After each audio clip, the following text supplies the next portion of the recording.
इस तरह का इंटरफेस खुलेगा। अब आप उस पर क्लिक करेंगे। जैसे ही क्लिक करेंगे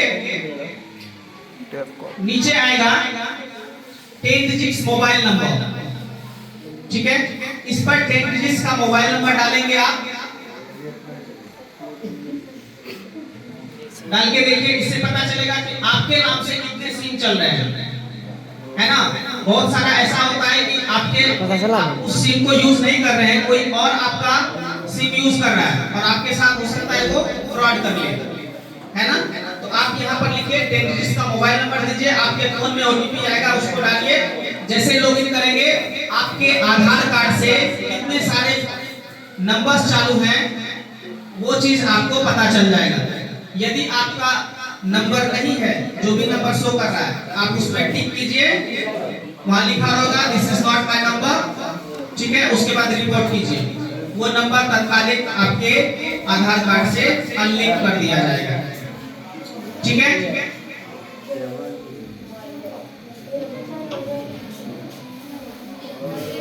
हो गया। या फिलहाल आप अभी सिर्फ जान लीजिए कि क्या क्या करना है। दूसरा चीज है, ध्यान दीजिए बात, कॉल फॉरवर्डिंग के बारे में जानते हैं। कॉल फॉरवर्डिंग क्या होता है? बहुत बार ऐसा होता है कि हम बिजी हैं या सो रहे हैं, कॉल अटेंड नहीं कर रहे हैं, तो क्या करते हैं, कुछ कोड होता है, जियो या वोडाफोन एयरटेल का अलग अलग कोड होता है, उसको डायल करके कॉल फॉरवर्ड कर देते हैं।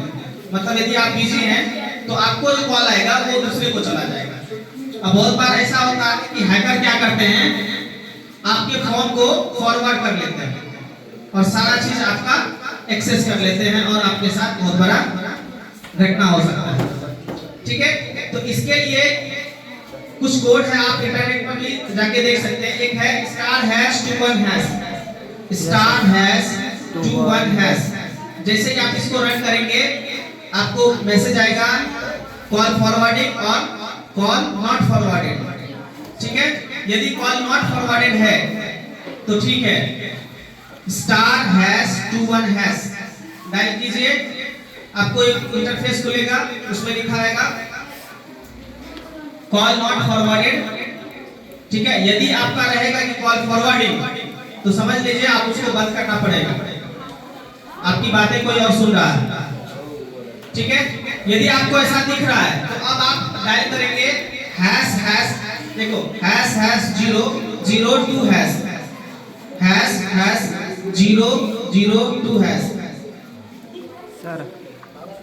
ठीक है, इससे आपका यदि कॉल फॉरवर्डेड है #002#, इसको रन करिए, इससे पता चलेगा यदि आपका कॉल फॉरवर्डेड था तो वो बंद हो जाएगा। ठीक, अब मैं लास्ट चीज बता रहा हूं आपको, उसके बाद मैं मैम से आग्रह करूंगा कि मैम बताएं। जाने अनजाने में आपका फोन खो जाता है तो आप क्या करते हैं? फोन खो जाता है तो क्या करते हैं? देखिए, जैसे ही आपका फोन खो जाए तुरंत आप संचार साथी ऐप डाउनलोड करेंगे। ठीक है, कौन सा? संचार साथी, या ऑनलाइन भी होगा। इसका एक नाम है CEIR। ठीक है, कौन सा? CEIR। जैसे ही आप लिखेंगे वहां पर पहला लिंक आएगा, क्लिक करेंगे, है ना, और नीचे कंप्लेन का ऑप्शन आएगा, पुलिस कंप्लेन, है ना। वहां पर आपके फोन का जो IMEI नंबर होता है वो डायल करेंगे तो वो कंप्लेंट चला जाएगा पुलिस को। उसके बाद क्या होगा, आपका फोन यदि कोई भी यूज कर रहा है, आपका सिम निकाल करके दूसरा सिम जैसे ही लगाएगा आपको अलर्ट आ जाएगा कि आपका फोन जो है उस जगह पर है और उसमें इस तरह का सिम चल रहा है।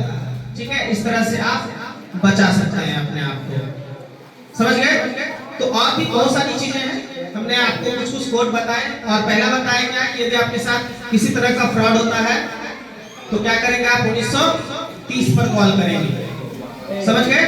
और अननेसेसरी लिंक पर कभी भी क्लिक नहीं करना है। ठीक है, चलिए आज के लिए बस इतना ही। मैं मैम से रिक्वेस्ट करूंगा कि मैम हम आगे का जो भी जानकारी है वो बताएं और उसके बाद कार्य को इस कार्यक्रम को समाप्त किया जाए। धन्यवाद। Good afternoon ma'am. मेरा नाम रीमा चौधरी है और मैं मुंबई महाराष्ट्र से आई हूँ। यूनिसेफ के बहुत सारे प्रोग्राम्स हम लोग इंडिया के हर एक कॉर्नर में जो है जाकर कंडक्ट करवाते हैं। बहुत सारे वर्कशॉप सेमिनार्स हम लोग बच्चों के साथ मिलकर और कम्युनिटीज़ के साथ मिलकर करते हैं। आज का जो टॉपिक है हमारा साइबर सिक्योरिटी का, इसके बारे में ऑलरेडी सर ने बहुत कुछ डिस्कस किया है। नाउ हम लोग बात करेंगे कि इंडिया में जो साइबर सिक्योरिटी है वो क्यों इम्पोर्टेंट है। बिकॉज अगर आप डेटा देखोगे 2021 में मोर देन 4.5 लाख पीपल जो है विक्टिम हुए हैं साइबर अटैक के। ओके, देन इन 2022 ये जो रिकॉर्ड था इसका डबल हो गया, दैट इज 10.26 लाख। सोचो कि इतने सारे लोगों के साथ एवरी डे क्या हो रहा है, स्कैम हो रहा है, ऑनलाइन फ्रॉड जो है हो रहा है। 2024 का अगर डेटा देखोगे तो उसका डबल। कोई प्रिडिक्ट कर सकता है? अगर